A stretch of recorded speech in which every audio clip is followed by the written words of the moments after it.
Hey, so here's how I would play the first guitar part for The Passion by Hillsong. This is key of D. Excuse me. It starts with this really cool. I left my little phone flashlight thing on. It starts with this really cool, gallopy part. It's essentially a dotted eighth part, and if you just played it dotted eighth, it would be okay. If there's anything you can add to it, like a secondary delay or a subdivision or something to make it kind of gallop a little bit, I find that's helpful to make it sound a little bit more like what they're doing. I wish I knew exactly what that was. But the core of it's a dotted eighth, and it wouldn't sound bad if it was just a straight dotted eighth. It just wouldn't be exactly the same thing. So anyway, that first part comes in. There's a ton of neck pickup parts in this, so you got to do your best. I'm still needing to do a little bit more work on that, but to make your neck pickup sound like clear and not muddy. Otherwise, it'll be drowned out in a mix. So do what you can. Like if you got a pedal that's got like a treble boost or something on it, then that would be helpful. Just anything to kind of, or back off your volume knob. That's what I'm doing a lot to make that work. So anything you can do to clean that up would be great. But anyway, so that part starts right off the top, and you're right here. And this is kind of how it is without any delay and stuff.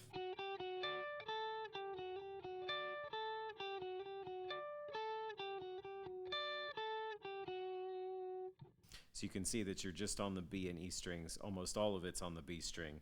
There's just a brief touch on the E string there. But I find it helps to, like you could use your pinky and get both of those notes.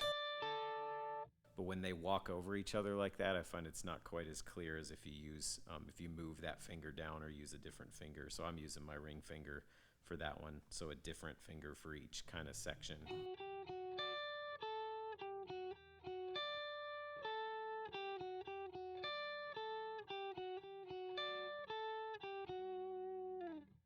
And then when you add in just like, a little bit of drive, that galloping delay, and then some reverb, then, it's one of those parts where, that's where all the magic happens.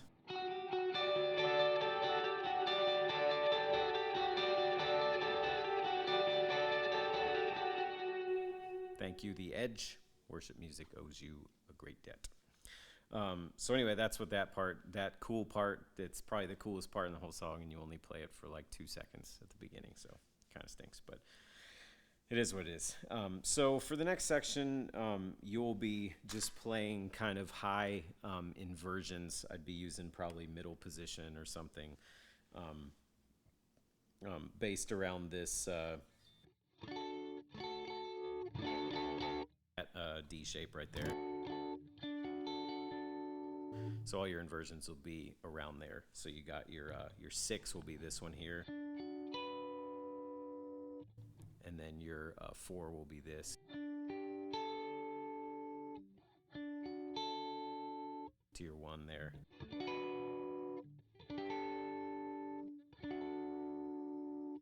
You could actually play your 4 this way if you wanted to.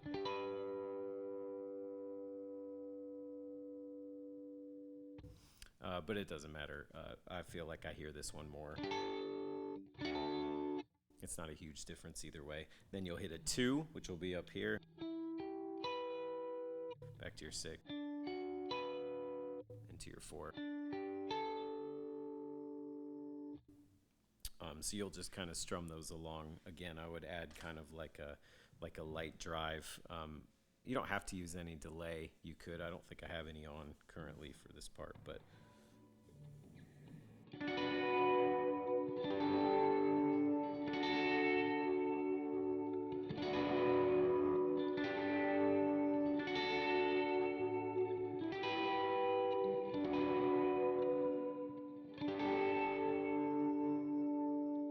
and you'll play almost that same thing in the chorus.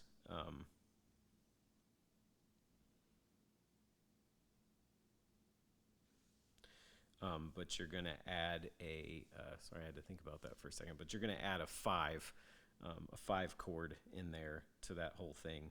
And that's just gonna, all your other chord shapes will be the same in the first chorus, but when you add that 5, so you'll play your 1, and then that's your 5 chord.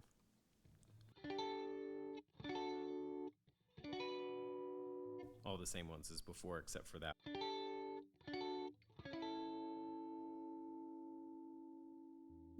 I actually think that's the 5 chord. I don't know if I was calling that. Was I calling that the 5 chord? I think I was. The other one's your 4. Yep. So you'll do that, and then you'll just strum along that same way.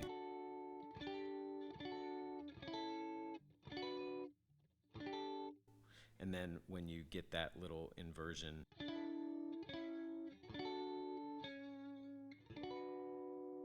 and that kind of turns you into verse 2, where you'll still play those same things right along. So again, same light settings, light reverb, just.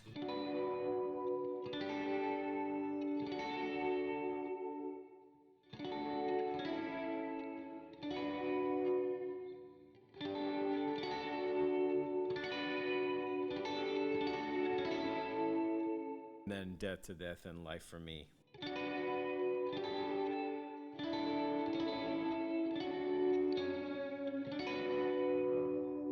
That'll kind of get you into the verse 2. Verse 2 is the same way. When you hit the next chorus, you're going back to your kind of neck pickup situation to play this. Again, it's you gotta work to make it clear, but you're up here playing these inversions on the E, B, and G strings. So those go something like this.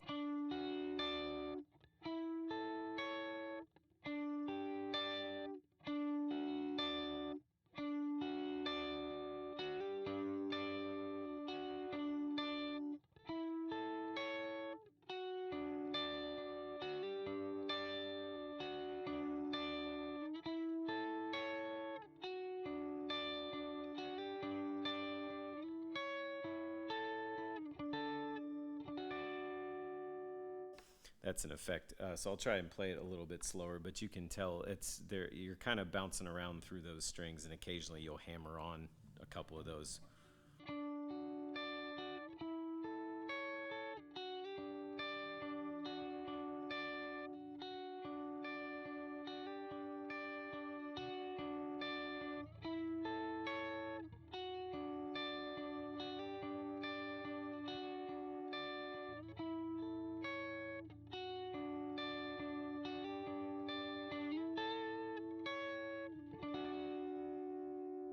Something like that to get into the bridge.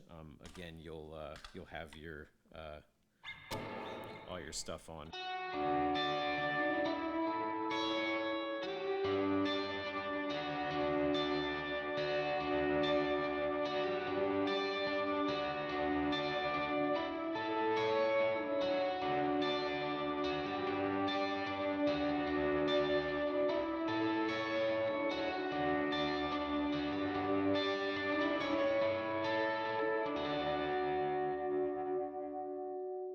Then you chill for the first part of the bridge, and then you're kind of keeping that. Again, I don't have any reverb or anything on. I don't know that it would be a huge deal to add a little bit on there still, but by and large, you're just wanting to make sure that since you're on your neck pickup, you're wanting to come through, and delay doesn't always help with that. So just tread carefully there.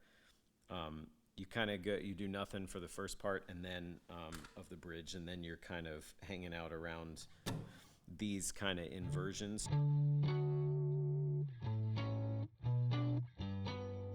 that's your 1, 5, 6, 4. You're playing those inversions pretty much the whole time. You're just moving your pinky around. So when on your 1, you're like. Again, those inversions are just the low E string and the G string. So if you make sure that you are able to mute all the other strings with your fingers so that you can still strum everything. Later in the riff, they'll leave the D string open the whole time. It sounds like.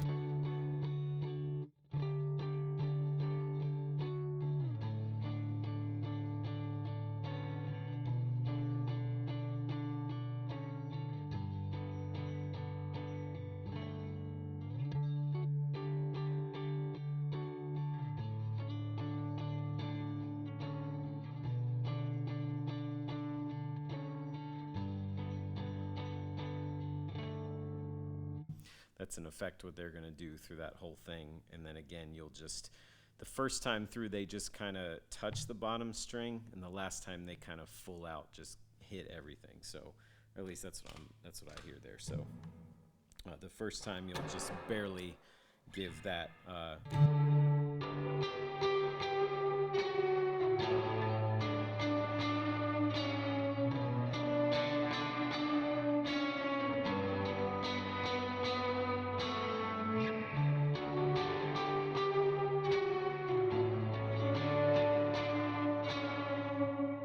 So through that whole section, you're not really letting that open D string ring out yet. But then when they come back through it and they hit it a second time, they'll really...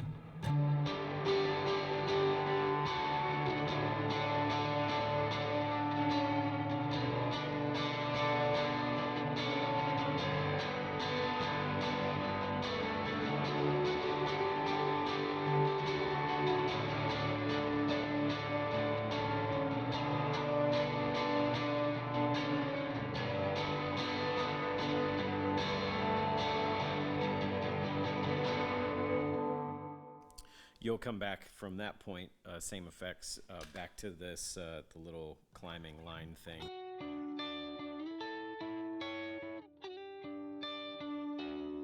Keep those same effects on that you had before. The only difference is towards the end, towards the tag, they'll play kind of a cool little riff in there. And it's something like this, coming off of the...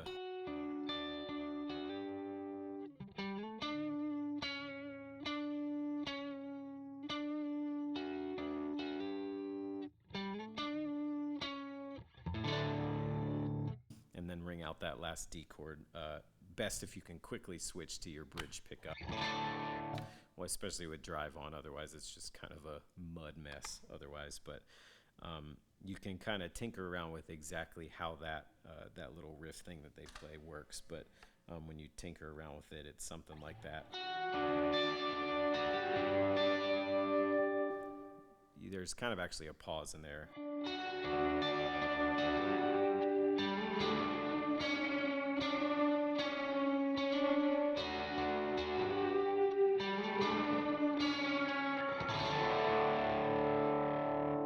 Because of the retard at the end of the song, you should have space to click over to your bridge pickup and slam that last chord pretty well. But anyway, that's pretty much it. The neck pickup stuff is really nuanced, and again, the goal is just to make it audible, because it's tough sometimes in a mix for the neck pickup to cut through. So figure out a way to make that happen, and you should be good to go. So let's try and play along with this thing. 1, 2, 1, 2, 3, 4. Intro.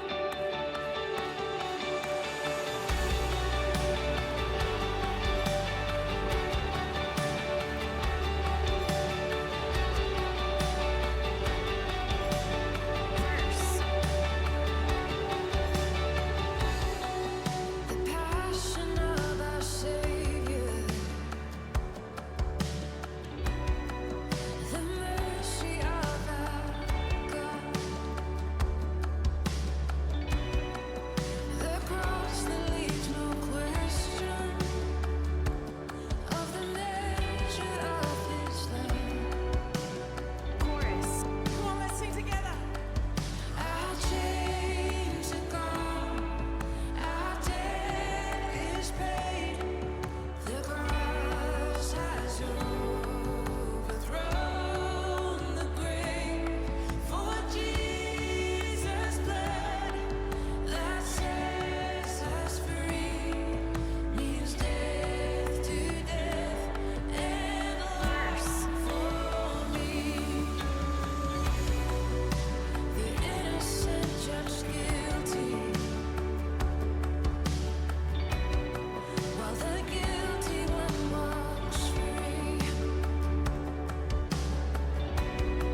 So anyway, there you go. Hopefully that will be helpful. Okay, bye.